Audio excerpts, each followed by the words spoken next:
मैं उस पर हाथ नहीं डालूंगा, क्योंकि वह प्रभु का अभिषिक्त है। साउल समस्त इज़राइल के 3000 चुने हुए योद्धाओं को लेकर जंगली बकरों की चट्टानों के पूर्व में दाऊद और उसके साथियों का पता लगाने निकला। वह रास्ते के किनारे पर भेद बाड़ों के पास पहुंचा। वहां एक गुफा थी और साउल शौच करने के लिए उसमें घुस गया। दाऊद और उसके साथी उस गुफा के भीतरी भाग में बैठे हुए थे। दाऊद के साथियों ने उससे कहा, वह दिन आ गया है जिसके विषय में प्रभु ने आपसे कहा था, मैं तुम्हारे शत्रुओं को तुम्हारे हवाले कर देता हूं, उसके साथ वही करो जो तुम्हें उचित लगे।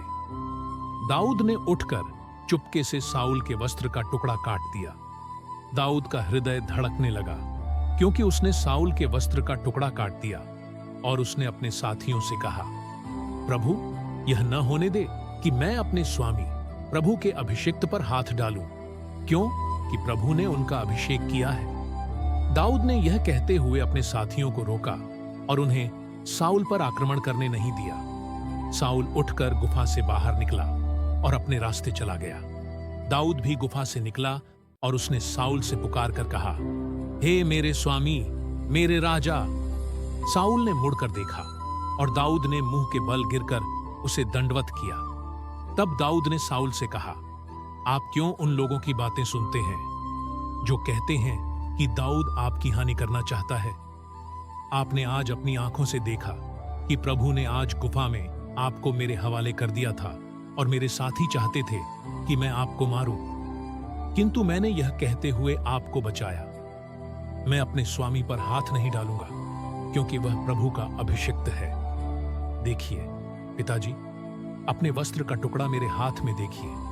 मैंने आपके वस्त्र का टुकड़ा तो काट दिया, किंतु आपको नहीं मारा। इससे यह जान लीजिए कि मुझ में न तो आपकी बुराई करने का विचार है और न विश्वासघात। मैंने आपके साथ कोई अन्याय नहीं किया, फिर भी आप मेरे प्राण लेने पर उतारू हैं। प्रभु हम दोनों का न्याय करे। प्रभु आपको मेरा बदला चुकाए। मैं आप पर हाथ नहीं डालूंगा। यह पुरानी कहावत है, बुरे लोगों से ही बुराई पैदा होती है, इसलिए मैं आप पर हाथ नहीं डालूंगा। इज़राइल के राजा किससे लड़ने निकले? आप किसका पीछा कर रहे हैं? मरे हुए कुत्ते का या किसी पिस्सू का? प्रभु निर्णय देगा और हम दोनों का न्याय करेगा। वह विचार करे, मेरा पक्ष ले और मुझे आपके हाथों से छुड़ाकर न्याय दिलाए। जब दाऊद साउल से यह सब बातें कह चुका था, तो साउल ने कहा, दाऊद बेटा, क्या यह तुम्हारी आवाज है? इसके बाद साउल फूट फूट कर रोने लगा और दाऊद से बोला, न्याय आपके पक्ष में है। तुमने मेरे साथ भलाई और मैंने तुम्हारे साथ बुराई की है। तुमने आज इसका प्रमाण दिया कि तुम मेरी भलाई चाहते हो। प्रभु ने मुझे तुम्हारे हवाले कर दिया था और तुमने मुझे नहीं मारा। जब शत्रु वश में आ गया हो तो कौन उसे यूं ही जाने देता है? तुमने आज मेरे साथ जो भलाई की है, प्रभु तुमको उसका बदला चुकाए।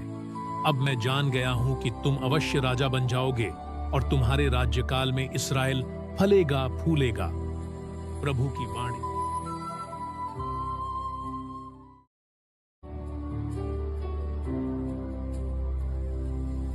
वह जिनको चाहते थे उनको उन्होंने बुलाया, जिससे वे उनके साथ रहें। यीशु पहाड़ी पर चढ़े। वह जिनको चाहते थे उनको उन्होंने अपने पास बुला लिया। वे उनके पास आए और यीशु ने उनमें से 12 को नियुक्त किया, जिससे वे लोग उनके साथ रहें, और वह उन्हें अपदूतों को निकालने का अधिकार देकर सुसमाचार का प्रचार करने भेज सके। यीशु ने इन 12 को नियुक्त किया, सिमोन को, जिसका नाम उन्होंने पेतरुस रखा, जेबेदी के पुत्र याकूब और उसके भाई योहन को, जिनका नाम उन्होंने बोआनेर्गेस अर्थात गर्जन के पुत्र रखा, अंद्रेयस, फिलिप, बर्थोलोमी, मत्ती, थॉमस, अल्फाई के पुत्र याकूब, थद्देयुस और सिमोन को, जो उत्साही कहलाता है, और यूदस इस्कारियोती को, जिसने यीशु को पकड़वाया।